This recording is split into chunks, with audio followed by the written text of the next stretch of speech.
Now at 5, Weber County telling people to prepare for flooding.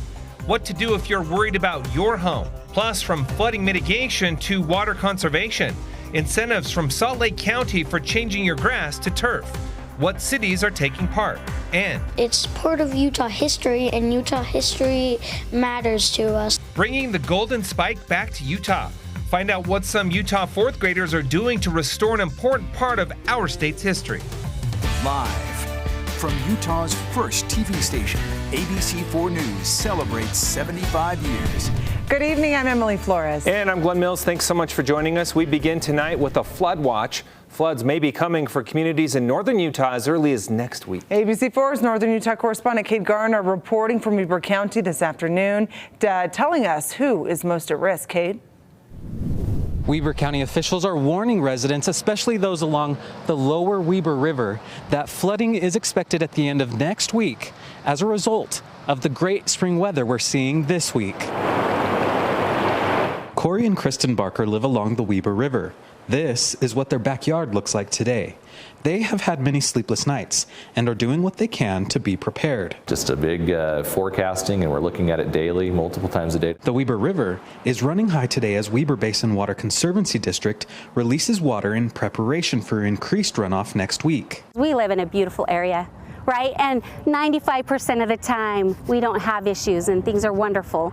But that 5%, we're going to have some issues, and we just need to understand that with the good comes some bad. Lisa Schwartz-Gosling is the Weber County Emergency Manager. She says by the second half of next week, the river west of the mouth of the canyon could potentially be at or above flooding levels, with that more likely to happen at areas west of 1900. And then if they have concern about the area that they live in, if they've had flooding before, they live in the floodplain, to make sure that they get their sandbags out and get them filled, put them around those areas of concern, whether it's a lower elevation door or whether it is their window wells, to make sure that they get that done. Officials are keeping a close eye on the river. We've got flows up in these areas just outside of the mouth of the canyon, so we're monitoring all of those to make sure that we're aware of how water's flowing. We have a lot of drone flights that are going to be going on, particularly tomorrow, just checking the areas and seeing how things are going. Residents are also encouraged to sign up for Code Red alerts. That allows us to notify them when there's an emergency, and so we'd like to have them do that. We likely won't use it unless we had a situation where we had to evacuate or it was really timely message, but it's important to have it there, not just for the flooding, but to have it there in the future for anything that may come up. More information on the Red Alert system as well as sandbagging opportunities can be found on our website at abc4.com. Reporting from Weber County, Kate Garner, ABC4 News. All right, thank you, Kate. Well, there are flooding concerns in Utah County as well. American Fork Canyon closed for mitigation. This is a live look at the canyon's entrance. It closed last night, and the Utah County Sheriff's Office says that it won't reopen until further notice. Though the office's spokesperson said he'd be surprised if it stayed closed more than 24 hours, but he says to be prepared in case it is.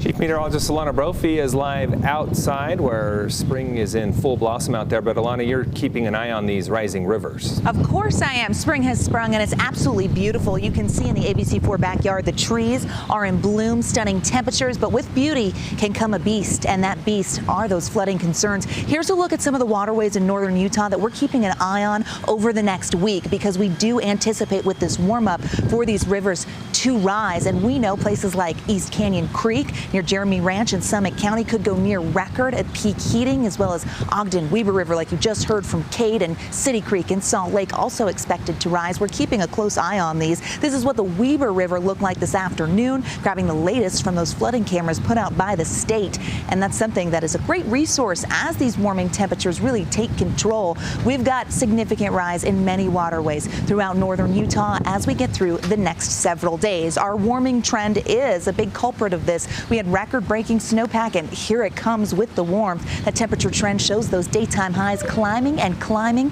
in Salt Lake. Peak heating right around the corner. Now, right now, we've got really pretty temperatures. Low 70s in Salt Lake, 83 down there in St. George, upper 60s and low 70s along the Wasatch Front. Now, you can hear the wind just a little bit, and those winds are increasing as a cold front is approaching. It's bringing some impact, and I will explain exactly what you need to expect with this front as we get through the next next several hours in my full forecast. Glenn, Emily, over to you. All right, thank you, Alana. Well, now to a meeting between Salt Lake City Mayor Aaron Mendenhall and law enforcement leaders. Yeah, they're discussing plans to reduce crime in the capital city. ABC4's Elena Castro joining us live at the Salt Lake City Public Safety Building with that story. Elena. The Project Safe Neighborhood program held a meeting here at the Public Safety Building, updating the public on the decline of crime here in Salt Lake City. The program was initiated in January of 2021, and Mayor Mendenhall reports that crime has gone down 15%. An average of 343 guns off the streets, more than 10 kilos of meth confiscated, and nearly 300 criminals now behind bars. Project Safe Neighborhood Salt Lake City is a great example of how effective these partnerships can be and how these partnerships improve our ability to address and to prevent gun violence. Mayor Mendenhall, Attorney Higgins, SLCPD, and other law enforcement stakeholders are working together to improve the safety of Salt Lake City streets, hoping to improve safety with each year. Reporting live in Salt Lake City, Elena Castro, ABC4 News. Elena, thank you. In central Utah, Richfield City Police finding a lot of dynamite in an old shed yesterday, addressing it by blowing it all up. Police calling in the bomb squad and the fire department to that scene, determining the dynamite was just too dangerous to move. So they soaked the explosives in fuel, the bomb squad remotely lighting them off on fire. The shed a complete loss, but they said the dynamite safely destroyed. And following our fire tracker, the Red Bridge fire, the season's first wildfire, is now completely contained. The fire started on Sunday, burned hundreds of acres of federal land in Duchesne County. And while it is contained, the Bureau of Wildland Fires said that they are keeping an eye on it to make sure it's completely extinguished. Investigators have ruled out natural causes, saying the fire was man-made, but they are still investigating that exact cause. Salt Lake County offering grants to 7 cities across the valley for people who change their lawn from grass to turf.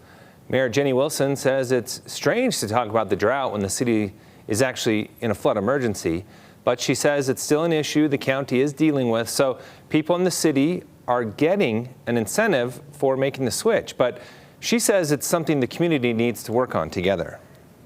We know that water conservation is not one city's duty. It's not one county's duty. It's not one household's duty. We will make a difference by committing to make the change together. The county mayor giving $1 million in federal grants to Bluffdale, Taylorsville, Riverton, Sandy, West Jordan, West Valley, and South Jordan.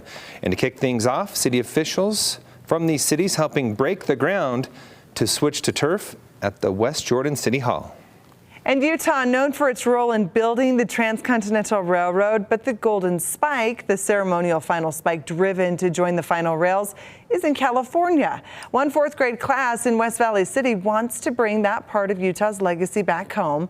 The completion of the Transcontinental Railroad was marked with 4 ceremonial spikes in Promontory, Utah, including the final Golden Spike. Well, after learning that the Golden Spike is not here, a 4th grade class kicked off Spikes to Utah, a letter writing campaign to ask to bring the Golden Spike as well as Silver Spike and Hammer used to drive them in. Back to Utah. To see it not be here makes me kind of like sad because the history that was made here should belong here. It's part of Utah history, and Utah history matters to us. Yes, it does. Well, if you want to join these students in their goal, you can mail or drop off a letter here at Neil Armstrong Academy or send it online. The deadline is May 26th. Former Vice President Mike Pence coming to Salt Lake City tomorrow. He's speaking at a closed luncheon with local community and business leaders. He'll discuss public policy and his time as the country's vice president at that event hosted by the Gary R. Herbert Institute. I will be there covering the luncheon and have the story for you tomorrow on ABC4 News at 10. Many expecting Pence to make a run for president in the 2024 election. All right, still ahead, families across the country struggling to pay for childcare. How some lawmakers in Washington are trying to help. And this is what it looked like in Utah County. Increasing cloud cover out there ahead of a passing cold front. The impacts they will bring for the next 24 hours. Utah's most accurate forecast. And what's news to you matters to us. Report breaking news or share your story tips with us. Contact us on the ABC4 News tip line, online at abc4.com/tipline, or call the number you see right there on the screen.